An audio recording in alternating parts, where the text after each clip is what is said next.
Hola chicos, sean todos bienvenidos a un contenido más de lengua y literatura de nuestro proceso de admisión 2021. Como siempre es un gusto saludarles y el día de hoy vamos a desarrollar un tema de suma importancia relacionado al área de literatura. Primero que nada, recordar que la primera clase fue del área de ortografía, ¿verdad? El uso de palabras homófonas que pueden causar confusión, pues el día de hoy vamos a la parte de literatura. Vamos a recordar cuáles son los subgéneros literarios mayores, enfatizando en la tragedia, la comedia y el drama. Vamos a ver o vamos a recordar, mejor dicho, porque este contenido ustedes ya lo vieron durante su noveno grado, cuáles son los orígenes, las características más importantes y los representantes más destacados de estos tres subgéneros que se catalogan como los subgéneros mayores. Recuerden que al final habrá un espacio de ejercicios para el que voy a necesitar que tengan a la mano el cuaderno y el lapicero que les pedí desde el primer video de clase. Así que espero que lo tengan ya listo para que lo podamos utilizar y recuerden que el esfuerzo y la dedicación es el único camino para lograr los objetivos. Así que sean todos bienvenidos nuevamente y vamos a poner atención a nuestro segundo contenido. Subgéneros teatrales mayores. En este contenido relacionado con literatura vamos a hacer un repaso o un recordatorio de cuáles son los subgéneros teatrales mayores, cuáles son sus características importantes y cuáles son sus representantes más destacados. Con esto cabe mencionar que ustedes en noveno grado han estado viendo durante todo el año contenidos relacionados a la dramática, o sea, contenidos relacionados al teatro, pues prácticamente este contenido solo será un repaso de los elementos que son más importantes y que también son la base para poder entender ciertas situaciones que nos servirán para el primer año de bachillerato. Entonces, antes de empezar, vamos a hablar de la reflexión y la reflexión para este contenido nos dice, mientras sepas quién eres, no tienes nada que demostrar ni fingir. En este sentido, quizá la frase está relacionada con la originalidad en cuanto a que nosotros debemos conocernos a nosotros mismos, aceptarnos como somos, querernos como somos y saber que a pesar de lo que las personas puedan pensar o decir, pues nosotros sabemos qué es lo que somos, hacia dónde vamos, cuáles son nuestras metas, nuestros objetivos y sabemos que podemos hacer las cosas bien. Entonces, no necesitamos andar queriendo demostrar a los demás que podemos hacer las cosas, ni mucho menos fingir o actuar cosas que no somos. Así que seamos originales, aceptémonos como somos y seamos capaces también de demostrar a los demás lo que nosotros somos sin necesidad de andar intentando aparentar cosas que no son. Vamos a comenzar con el desarrollo del tema entonces y vamos a partir hablando de la tragedia. La tragedia es el primer subgénero que ustedes estudiaron cuando estábamos allá por la unidad 2 de noveno grado, del grado en el que ustedes están por terminar, y debemos conocer primero el origen etimológico de la palabra, ¿sí? La palabra deriva de tragos, que significa macho cabrío, y ode, que significa canto, entendiéndose esto por el canto que elevaban estos animalitos en las festividades que hacían en honor a Dionisio, en el que lo sacrificaban para rendirle culto o para rendirle homenaje a este dios. Ustedes saben que Dionisio es el dios del vino y la fertilidad y gracias a él precisamente es que surge el teatro. ¿Sí? El teatro en general. Pues en este caso que estamos hablando de la tragedia, que es el primer subgénero que aparece, precisamente es gracias a los cultos que rendían a Dionisio, el dios del vino y la fertilidad. Hacían sacrificios de machos cabríos y el sonido que ellos realizaban, obviamente quejándose durante el proceso, es lo que dio origen al término o al nombre tragedia. Sabemos que cuando hablamos de la tragedia estamos ubicados en Grecia, ¿verdad? Estamos en el periodo del clasicismo, la época clásica, estamos hablando de muchísimos siglos atrás. El teatro clásico fue un teatro cívico. ¿Qué quiere decir esto? Que estuvo al servicio de intereses definidos por la ciudad. Estos intereses tienen que ver con la parte de la ciudadanía, lo que consideraban ellos que era lo correcto y lo que no era correcto, y por eso tenemos la otra parte acá que se dice que fue un teatro que ejerció una fuerte intención didáctica. ¿Qué quiere decir que ejerció una fuerte intención didáctica? Que el objetivo era enseñar. el objetivo era dejar una enseñanza en el lector o en el espectador en este caso, porque en el teatro clásico se dio más la asistencia a ver las representaciones más que leer un libro como lo hacemos en la actualidad. Las personas asistían al teatro, a la estructura que ellos consideraban su teatro, para poder observar este tipo de representaciones, pero el objetivo fundamental era que dejasen un aprendizaje en la persona que lo viera. El hecho de aprender y de reconocer, bueno, entonces si yo no obedezco, por ejemplo, lo que los dioses me ordenan, entonces voy a tener un final trágico, voy a tener un final o un desenlace fatal. Entonces, la intención didáctica en este caso es muy importante y debemos reconocer cuando hablamos de la tragedia que tenemos varios representantes, sin embargo se puede pensar o se reconoce o se relaciona a Tespis como el iniciador de la tragedia aproximadamente en el siglo VI antes de Cristo. Sin embargo, de Tespis no hay o no existen o no sobrevivieron muestras de lo que este personaje escribió y por esa razón tenemos algunos otros autores que representan la tragedia como tal. Pero por conocimiento general ustedes deben de saber eso. Entonces, si decimos que la tragedia tuvo una intención didáctica que se generó gracias a las actividades que realizaban en honor a Dionisio y que tiene que ver con el sacrificio que hacían a los machos cabríos y el canto o el llanto que estos animales generaban, vamos a pasar a las características de la tragedia, que prácticamente es un repaso también.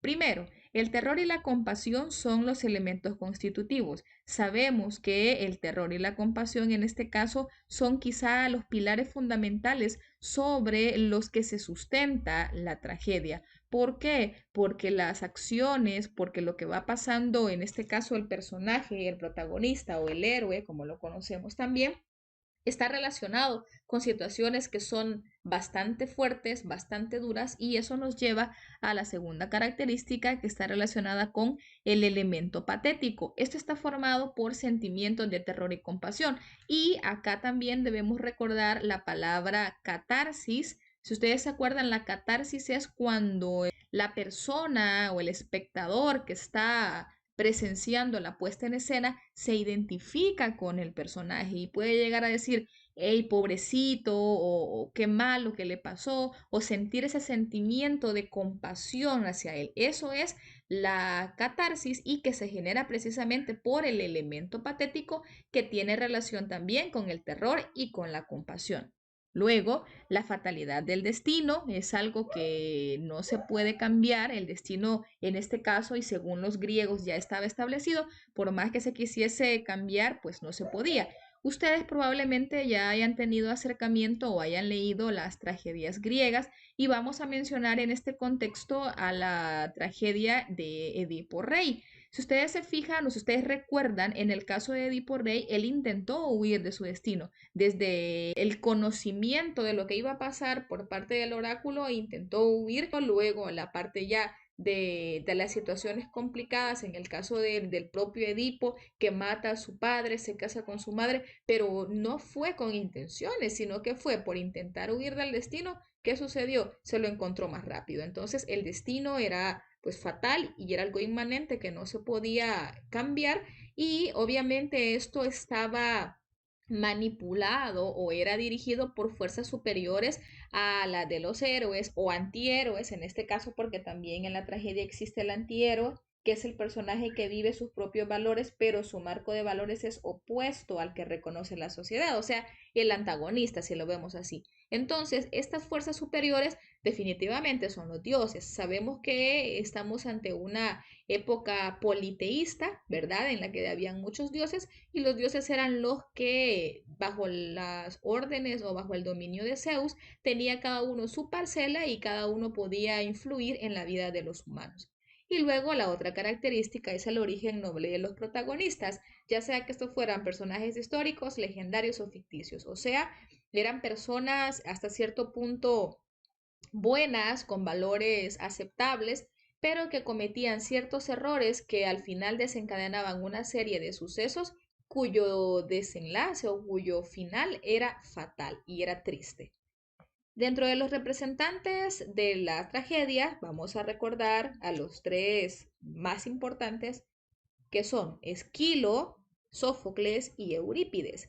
En el caso de Esquilo es el autor de Prometeo encadenado, en el caso de Sófocles es el autor de Edipo Rey y Eurípides es el autor de Electra. Si ustedes ya leyeron estas tres tragedias, pues realmente muy bueno. Les felicito por eso, por haberla leído, porque precisamente en primer año vamos a volver a retomar el contenido del clasicismo, solo que esta vez no lo vamos a orientar únicamente al teatro, como sí pasó en noveno, sino que lo vamos a centrar al movimiento literario como tal, al clasicismo. Pero vamos a volver a mencionar y vamos a volver a recordar y vamos a volver a leer Prometeo encadenado, Edipo Rey y Electra. Así que si alguno de ustedes por azares del destino, ¿verdad? O porque no se la dejaron o porque no la logró leer, todavía está a tiempo de leerla para que el próximo año pues ya tenga una idea más clara. Y si no, igual no se preocupe que el otro año la vamos a volver a retomar.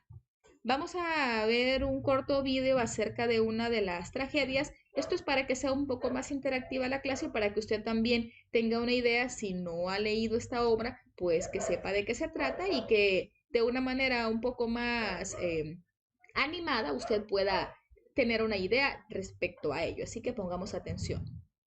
Hoy veremos Edipo Rey y las características de la obra de Sófocles. Edipo Rey de Tebas intenta calmar a su pueblo pues le reclaman por una peste que causaba mortandad. Entonces manda a su cuñado Creonte hacia el oráculo de Delfos para averiguar la causa.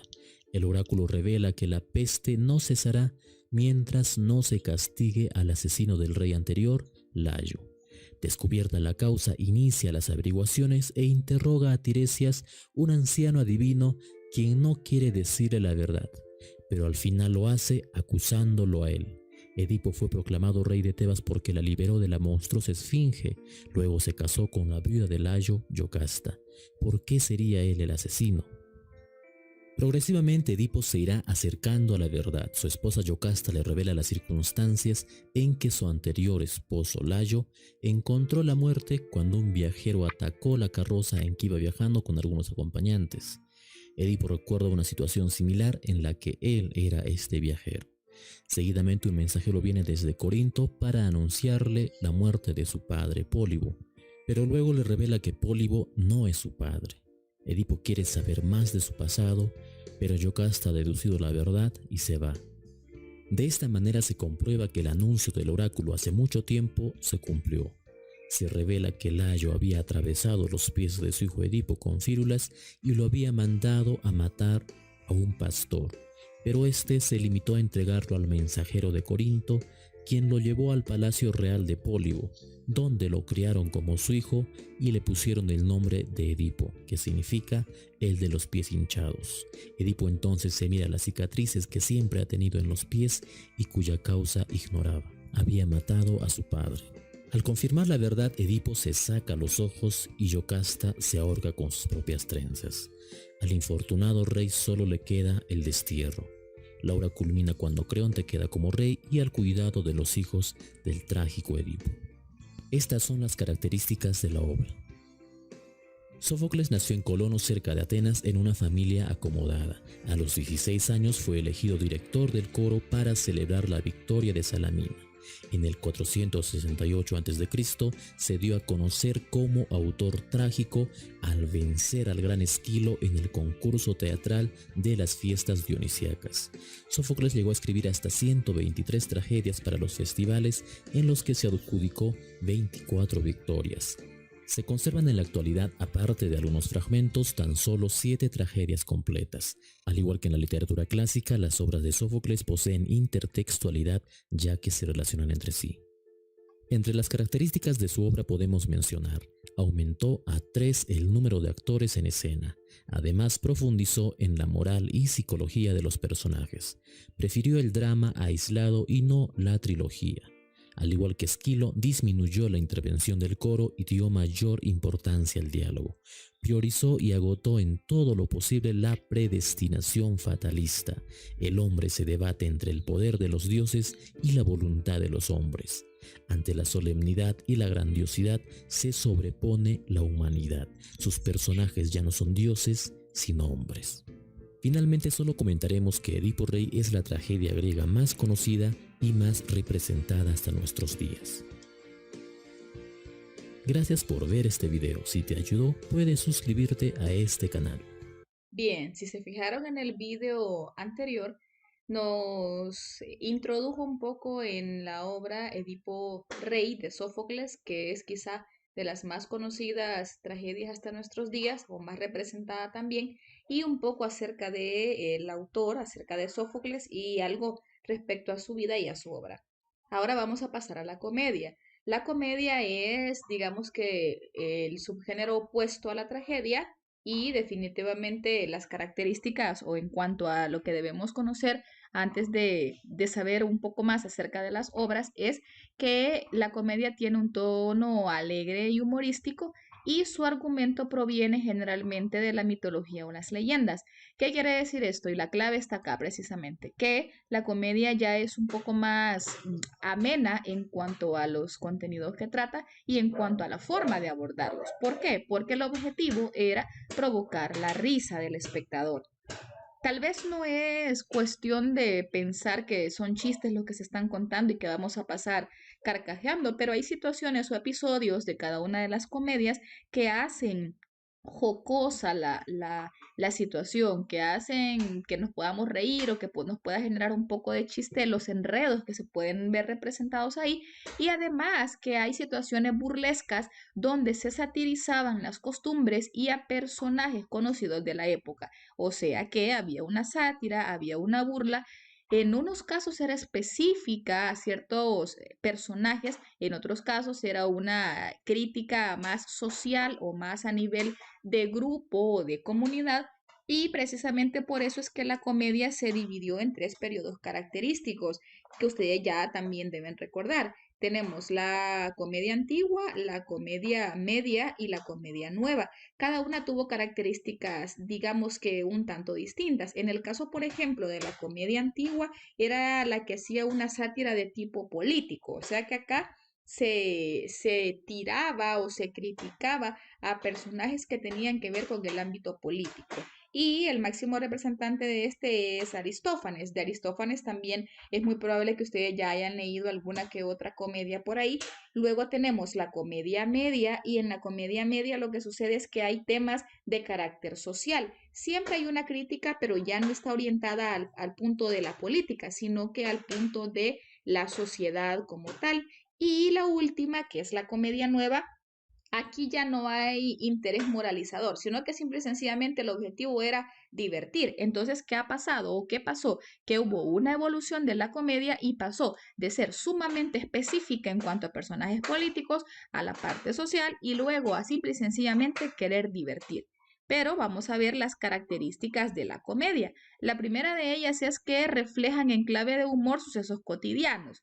¿Qué quiere decir? Que lo que se representaba eran acciones comunes y corrientes, normales, que pueden pasar en un día cualquiera, pero con clave de humor. ¿Qué quiere decir? Que si ya vimos en la lámina anterior que lo que quería era producir la risa, entonces la clave de humor era, digamos que como la llave específica para poder crear una comedia. Y luego el autor buscaba la risa del público debido a los defectos humanos. ¿Qué quiere decir esto? Que no solamente era hacer reír por reír, a excepción de la comedia nueva, ¿verdad? Que ya vimos que únicamente quería divertir, pero sí había una crítica a los defectos humanos. ¿Cuáles son los defectos humanos? Todos los antivalores que lastimosamente a veces tenemos, el egoísmo, la avaricia, el hecho de dañar a otras personas. Entonces, ese tipo de vicios y defectos se criticaban, pero a través de la clave de humor y a través de la risa del público se intentaba hacer esa crítica y dejar una enseñanza.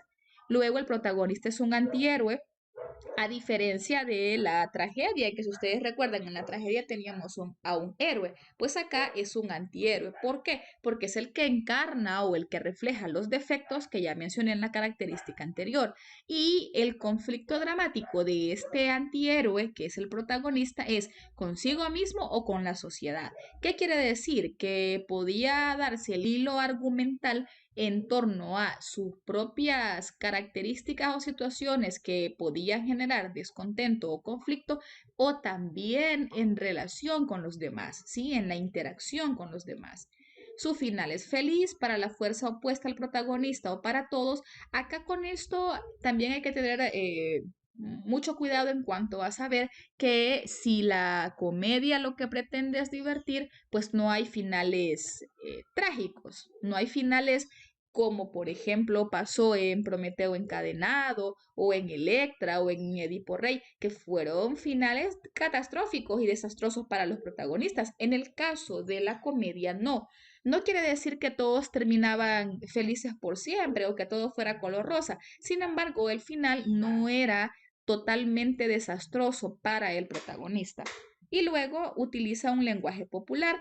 ¿Qué quiere decir esto? Que si decimos que se reflejan sucesos cotidianos, quiere decir también que los personajes son comunes y corrientes. Artesanos, carpinteros, labradores, prostitutas, panaderos, y la forma en la que se expresaban era un lenguaje popular. ¿Qué quiere decir? Que no era un lenguaje tan rebuscado o tan culto o tan fino como probablemente sí sucedió con la tragedia. Entonces ya la comedia es un poco más fácil de entender, primero por la trama o por lo que va sucediendo en torno a la historia en sí, como también por el lenguaje que utiliza. Y también vamos a mencionar que dentro de la comedia tenemos la comedia grecolatina. ¿Por qué grecolatina? Porque ya no solamente hablamos de Grecia, sino que también hablamos de Roma. Ya en el periodo en el que se desarrolla la comedia, ya tenemos personajes o ya tenemos autores romanos que se dejan influenciar por la cultura o por la tradición de los griegos, y eso hace que les pueda ayudar, o eso hace también que ellos puedan incursionar en esto. Dentro de los máximos representantes que tenemos de la comedia son Aristófanes con las nubes y las avispas, Plauto con la olla y Terencio con la suegra, que prácticamente estas son las cuatro comedias grecolatinas a las que se les da mayor énfasis en cuanto al currículum, y quisiera saber cuál es la que ustedes han leído. Piensa o analiza cuál es la comedia que usted leyó. ¿Ha leído Las nubes, las avispas, la olla, la suegra? Y si no, pues en primer año las vamos a volver a retomar también. Y ahora pasamos al último subgénero mayor que vamos a ver, y es el drama. El drama, para comenzar, debemos saber el origen etimológico también, y surge o proviene del griego drao, que significa acción, y hace referencia a individuos que encarnan a los personajes que desarrollan una acción. En cuanto a esto, debemos saber que el drama combina rasgos de la tragedia y de la comedia.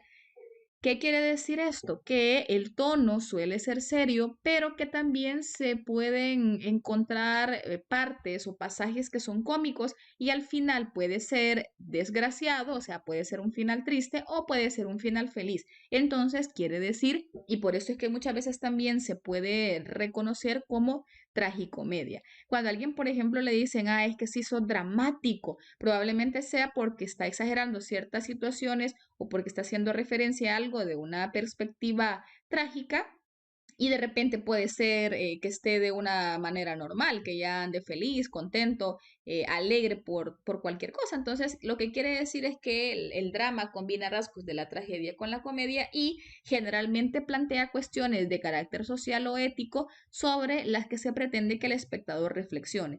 O sea que tienen en común la comedia, la tragedia y el drama, que tienen objetivos relacionados a la enseñanza y a la reflexión, para que cuando la persona lea la obra, o en el caso de la antigüedad, cuando viesen la representación, pudieran reflexionar y saber qué es lo correcto y qué no es lo correcto. Ahora, de las características tenemos: los personajes son seres humanos con capacidades y limitaciones que deben vencer.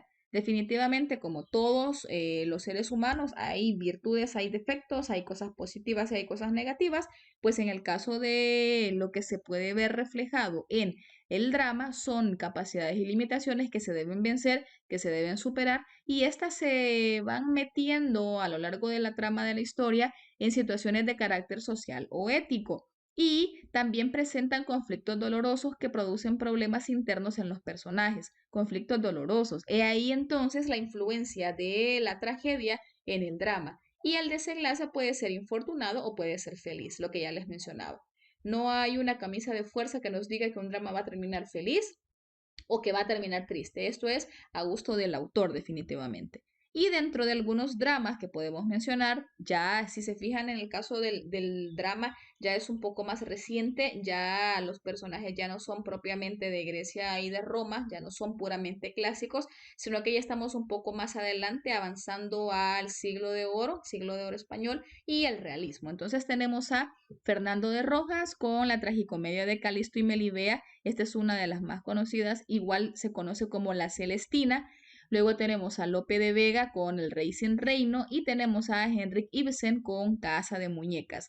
De estas, ¿cuáles han leído ustedes? Piénselo, analícelo. En noveno tendrían que haber leído Casa de Muñecas. Si no la han leído, no se preocupen, no les constituye a ustedes ningún mal porque igual ahorita vamos a ver algunos ejercicios relacionados con los contextos o con el contexto de esta obra.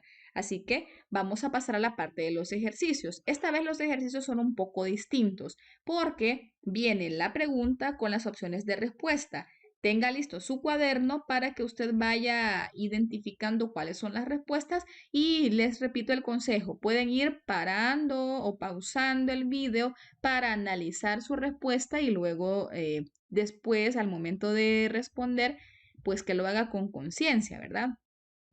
Vaya, la pregunta número 1 nos dice, el género literario que se caracteriza por el empleo de diálogos que permiten el desarrollo de la acción sin la intervención de un narrador recibe el nombre de, tenemos lírico, narrativo, didáctico o dramático.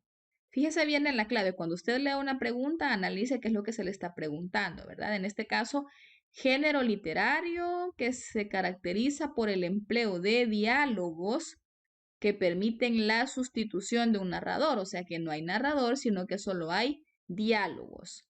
Seleccione su respuesta y escribe en su cuaderno el literal que considere pertinente. Vamos con la 2. La tragedia se representó por primera vez en la antigua Grecia y fue atribuida inicialmente al poeta Esquilo, Sófocles, Eurípides o Tespis. Seleccione literal. Esta parte es de la explicación que yo ya di, entonces no va a haber ningún problema, algo que tenga que ir a buscar usted a internet o qué sé yo. No, ya todo está dado, así que seleccione la respuesta. Vamos con la 3. Dentro de la tragedia existe un personaje muy importante cuya historia personal ha sido cruel y dolorosa. Por ello vive sus propios valores y estos son opuestos a los que reconoce su sociedad. En la anterior descripción se hace referencia a Dios, héroe, antihéroe o destino. Seleccione literal. Historia personal cruel, vive sus propios valores y son opuestos a lo que reconoce su sociedad. O sea, no sigue las normas, no sigue los patrones, no sigue lo establecido. Seleccione uno de los 4. Vamos con la pregunta 4. Seleccione el literal que no contiene una característica de la comedia. No contiene. El autor busca provocar la risa del público mediante la crítica de los vicios del ser humano o los defectos de la sociedad.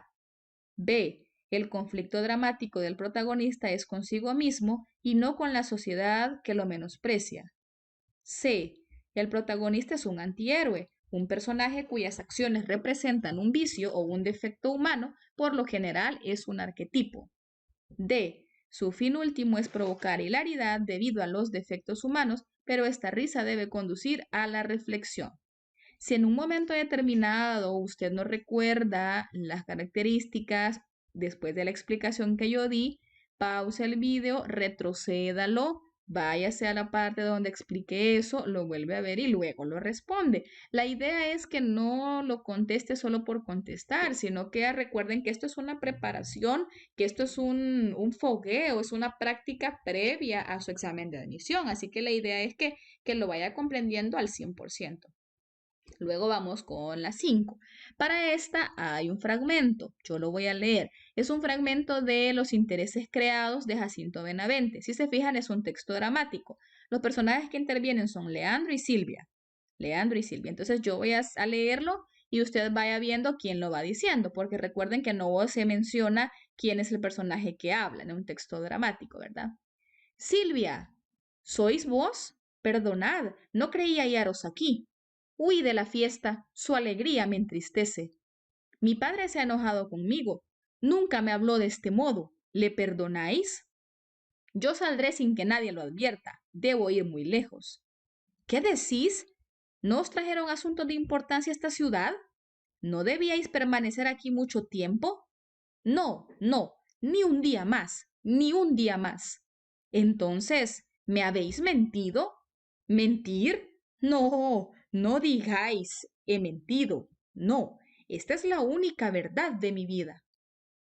Bien, ahora la pregunta es, ¿qué característica de la comedia se manifiesta en el fragmento Los intereses creados de Jacinto Benavente? Característica de la comedia. Si no se acuerda cuáles son o en qué consiste cada una, retrocede el video y escucha la explicación.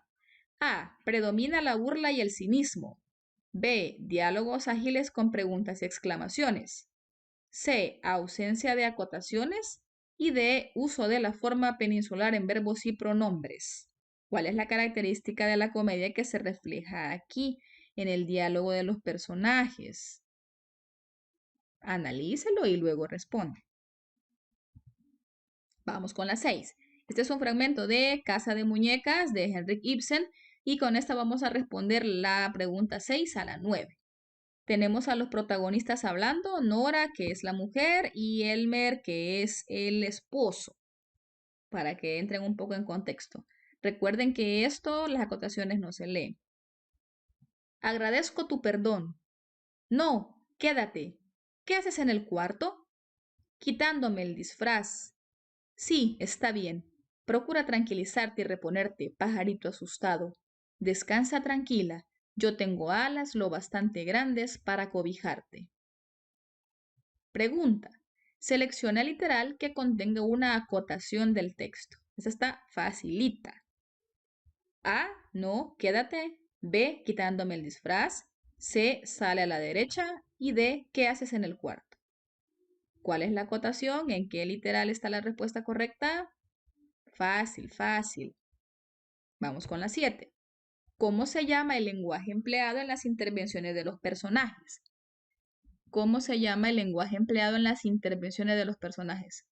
Ya mencioné yo el nombre, ¿verdad? En la mina anterior justamente. Se llaman diálogos, soliloquios, monólogos o apartes. Que seleccionó su respuesta, vamos con la 8.